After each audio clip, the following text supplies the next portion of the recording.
राधे राधे दोस्तों, स्वागत है आप सभी का राधा रानी के छोटे से यूट्यूब चैनल पर। आप सभी को पता है कि कल 5 नवंबर को बनाई जाएगी कार्तिक पूर्णिमा, जिसे हम देव दीपावली भी जानते हैं।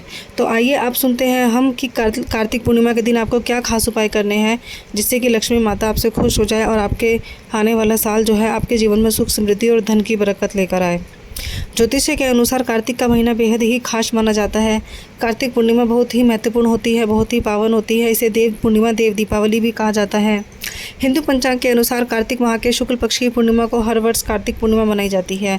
यह दिन धार्मिक दृष्टि से देखा जाए तो बेहद ही शुभ और पुण्यदायी माना जाता है। इस दिन देवता स्वर्ग से पृथ्वी लोक पर आकर गंगा और अन्य पवित्र नदियों में स्नान करते हैं, जैसे कि जमुना नदी में। इसीलिए इस तिथि को इसी दिन देव दीपावली यानी कि गंगा स्नान के नाम से भी जाना जाता है। पूर्णिमा के दिन गंगा स्नान, दीपदान करना और दान पुण्य करना बेहद ही महत्वपूर्ण माना जाता है। माना जाता है इस दिन किया गया स्नान, दान, दीपदान करने से सभी पाप नाश हो जाते हैं और यह हमें बेहद ही लाभदायक फल देके जाता है। इस दिन भगवान विष्णु ने मत्स्य अवतार धारण किया था, तो इसी दिन साथ ही साथ भगवान भोलेनाथ ने त्रिपुरासुर नामक राक्षस का वध किया था। इसीलिए इस पूर्णिमा को त्रिपुरा पूर्णिमा भी कहा जाता है। तो आइए अब सुनते हैं हम कार्तिक पूर्णिमा के खास उपाय, जो कि हमारे घर में माता लक्ष्मी और धन की बरकत लेकर आएंगे।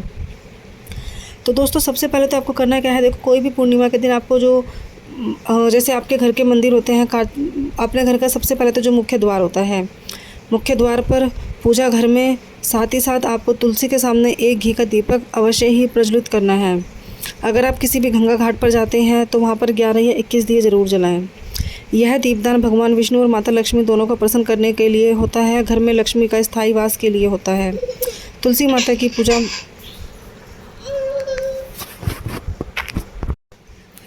की पूजा करना इस दिन बेहद ही लाभकारी मानी जाता है। माना जाता है कि तुलसी माता को पौधे में गंगा जल से स्नान कराना चाहिए, उनके सामने घी का दीपक जलाना चाहिए। माता तुलसी को लाल या पीले रंग की चुनरी आपको ज़रूर उड़ानी चाहिए।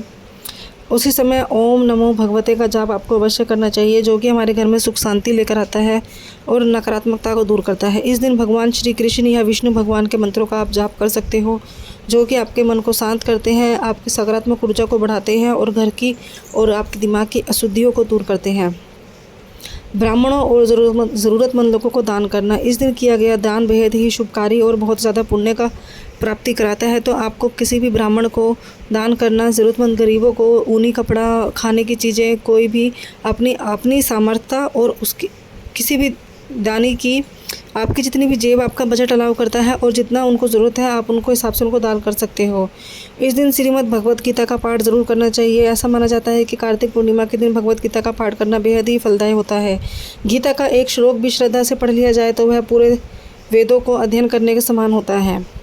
तो दोस्तों, इतनी सी थी मेरी वीडियो, जो कि आपको कल पूर्णिमा के दिन बेहद ही आपके लिए फलदायी महसूस होगी। अगर आप मेरी वीडियो देख रहे हैं, मेरी वीडियो सुन रहे हैं और आपको मेरी वीडियो अच्छी लगती है तो प्लीज़ मेरे चैनल को सब्सक्राइब कीजिएगा। छोटा सा एक उपाय है कार्तिक पूर्णिमा का कि आपके घर के अगर आपके घर में किसी प्रकार की अशुद्धियाँ हैं, नकारात्मकता है, बच्चों के स्वास्थ्य खराब रहता है, तो कल रात को आपको करना क्या है, थोड़ी सी खीर बनाकर ऊपर अपने घर के छत पे, आंगन में, बालकनी में आप रख सकते हो। रात भर उसको ऐसे ही चांद की रोशनी के नीचे रखे रहने दीजिए और फिर अगले दिन सुबह यानी कि 6 नवंबर को सुबह उठकर प्रसादी रूप में परिवार के सभी सदस्यों को खिलाइए। यह आपके शरीर की बीमारियों को और मन की नकारात्मकता को दूर करता है, साथ ही साथ घर का जो माहौल होता है उसको शुद्ध बनाता है। तो यह था पूर्णिमा का उपाय, जो कि आपको अवश्य करना है। इसी के साथ साथ आपको छोटा सा उपाय है, कल आपको अपने घर में 11 दीपक ज़रूर जलाने हैं। अपने घर के मंदिर में, मुख्य द्वार पर, अपने पितरों देवी देवताओं के नाम का, और अपने घर की तिजोरी के पास।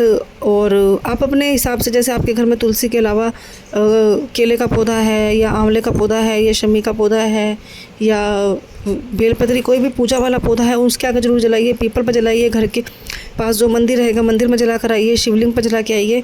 इसी प्रकार आप 11 दीपक कल के दिन अवश्य जलाइए।